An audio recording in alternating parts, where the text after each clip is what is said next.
안녕하세요. 과학자신감 추정민 쌤입니다. 2학기 2차 집필을 위해서 이제 열 단원을 배우게 될 텐데요. 열 단원에서 중요한 건 딱 세 가지입니다. 온도와 개념, 열의 이동 방법, 열 평형. 이렇게 세 가지 중에 오늘 온도와 개념, 열의 이동 방법 두 가지만 제대로 이해하고 넘어가시면 되겠습니다. 자, 그럼 온도에 따라서 입자의 운동이 변한다고 하는데 이게 어떻게 변하는지 한번 구체적으로 보도록 할게요. 자, 물에 잉크를 떨어뜨리면 잉크는 퍼지면서 아름다운 모양을 낸다고 하는데 이게 어떤 속도를 가지고 퍼지는지 한번 보도록 할게요. 자, 온도가 높을수록 잉크는 더 빨리 퍼지고 온도가 낮을수록 잉크는 이렇게 느리게 퍼지게 됩니다. 이게 뭘 의미하는지 한번 우리 얘기해 보도록 합시다.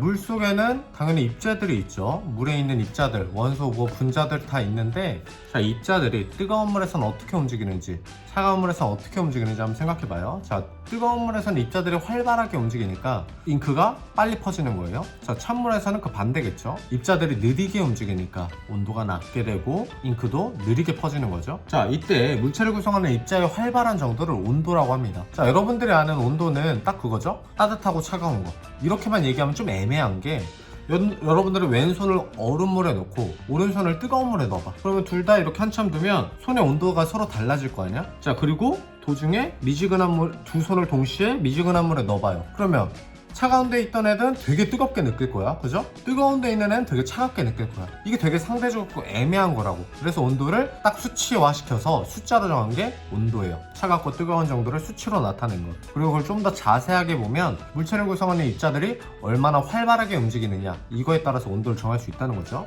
그리고 온도가 높을수록 보니까 입자의 운동은 활발하게 움직인다.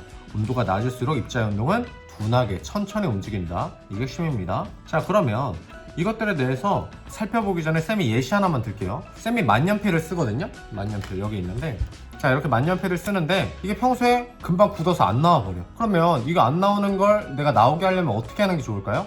네, 맞아요. 이거를 뜨거운 물, 이 펜촉을 뜨거운 물에 담으면 돼. 이렇게 담으면 어떻게 되냐면 여기 있는 잉커들이 녹아 나오면서 여기 굳어있던 게 이제 쓸 수 있게 되는 거예요. 근데 이 펜촉의 온도보다 더 차가운 얼음물에 이걸 담가봐. 그럼 잉크가 녹아 나올까요? 안 녹아 나오겠죠? 이것처럼 온도가 활발한 곳 안에서는 입자들이 활발하게 막 움직여서 얘를 녹여서 나오게 하는 거란 말이에요. 중요한 건 이겁니다. 뜨거우면 입자의 운동이 활발하고 차가우면 입자의 운동이 느리다. 어떤 물체의 온도를 봤을 때 그 속의 입자까지 연관시켜서 생각할 수 있다는 거예요. 막 물이 끓어오르고 있어. 그럼 여러분들 어떻게 생각해야 되냐면, 끓어오르는 물을 보면서 아, 저 속에 있는 입자들이 엄청 활발하게 움직이겠구나, 이렇게요. 이제 온도 끝나고 열의 이동 방법 바로 살펴보도록 하겠습니다.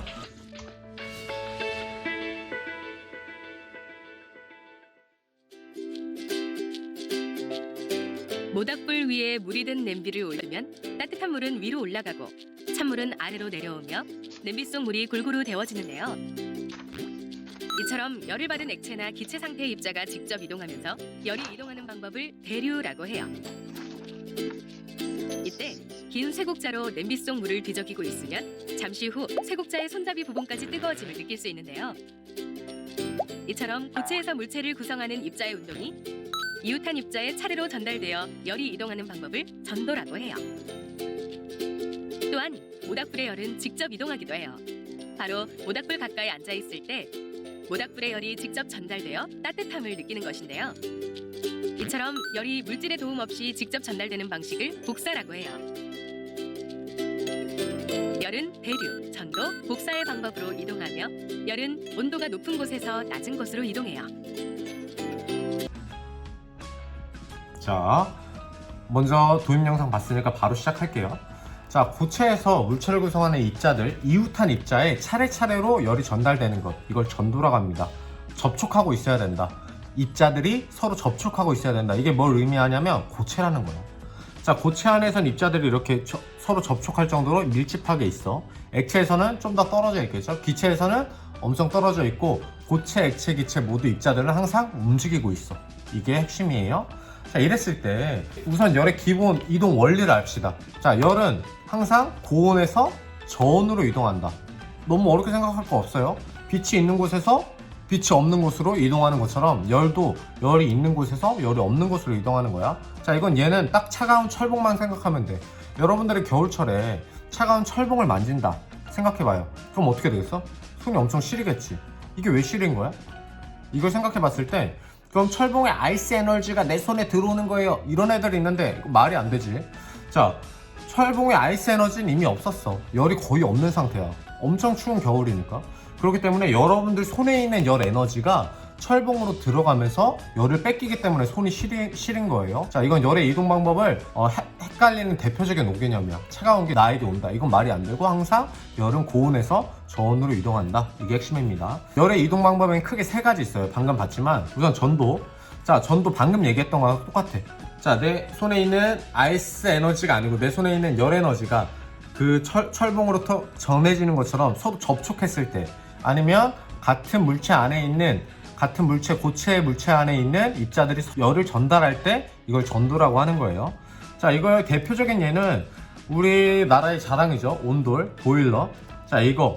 자, 데워진 입자가 활발하게 운동하면서 이웃한 입자에 열을 전달하는 거야. 자, 보일러 어떻게 설치되는지 알아요? 바닥에 온수관을 이렇게 다 설치하는 거란 말이야. 그 위에 바닥을 까는 거야. 그런데 이렇게 온수관이 있으면 온수관에 안 닿는 바닥도 있을 거 아니야. 거기까지 따뜻해질까? 당연히 따뜻해지죠. 왜? 온수관을 통해 받은 열이 점점 전도돼서 균등하게 열들이 퍼지게 되니까.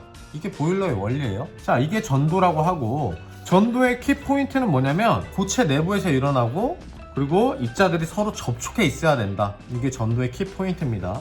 자, 그럼 이제부터 대류를 볼게요. 대류가 조금 헷갈릴 수 있어. 잘 집중해서 보세요. 대류는 열을 받은 액체나 기체 상태의 입자가 직접 이동한다는 게 핵심이야. 자, 대류. 실내를 난방할 때 난방기 우리 위에 설치해? 낮은 곳에 설치하지. 라디에이터 혹은 바닥 온돌 이런 것들 다 바닥에 있잖아. 왜?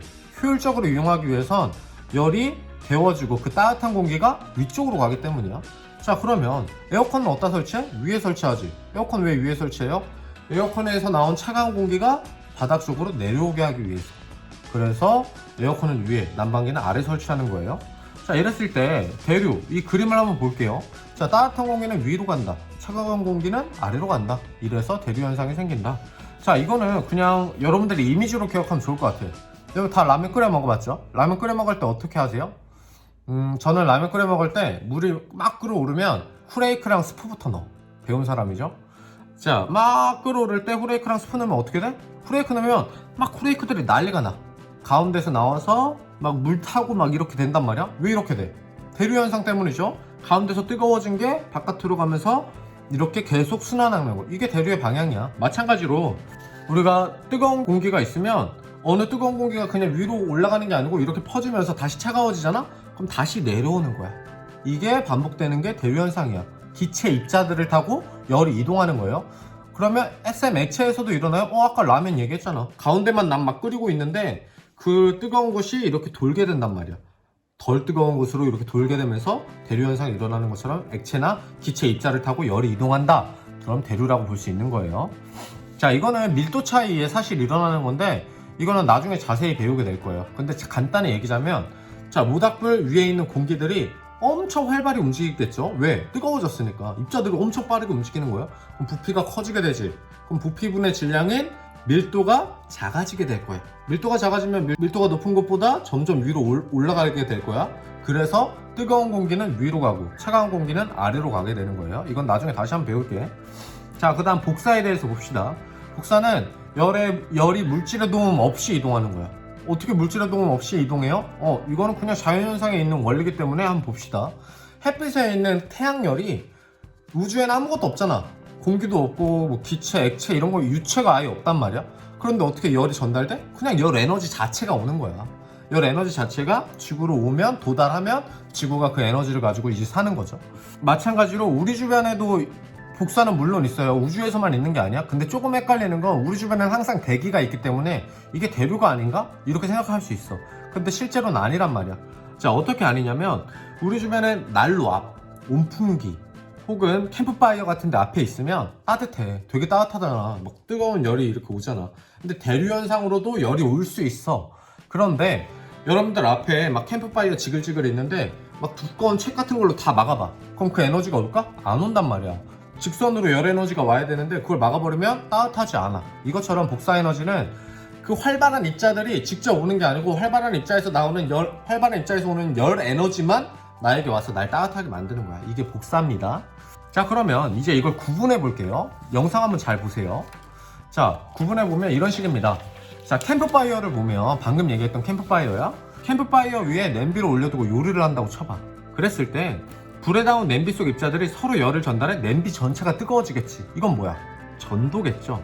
고체 안에 있는 입자들이 서로 이웃한 입자에게 열을 전달하니까 전도인 거야. 그리고 불에 닿은 공기가 입자의 운동이 막 활발해지면서 부피가 커지고 밀도가 작아져서 위로 이동한다. 그래서 서로 이렇게 도는 현상을 나타나게 된다. 이거 뭐야? 대류지, 대류. 자, 기체 입자를 타고 열이 직접 이동한 거야. 마지막으로 열에서부터 물질을 통하지 않고 직접 나에게 온다. 열 에너지만 물질 통하지 않고 나에게 왔어. 이거 뭐야? 복사겠죠. 자, 이렇게 불로 뭘 가열하는지만 봐도 보통은 전도, 대류, 복사를 한 번에 구분할 수 있어요. 자, 이런 것처럼 이번 열단원, 우리 일상생활 속에 정말 많은 예들이 있으니까 어렵지 않아요. 전도, 대류, 복사, 오늘 여러분들이 구분할 수 있으면 수업 제대로 들은 거고, 온도의 개념, 입자를 통해서 여러분들이 볼 수 있다면 이제 앞으로 중학교뿐만이 아니라 고등학교 과정에서도 과학을 배울 때 많은 것들이 쉬워질 거예요. 자, 오늘 수업 아주 고생 많으셨고 형상평가도 꼭 푸시기 바랍니다. 수고!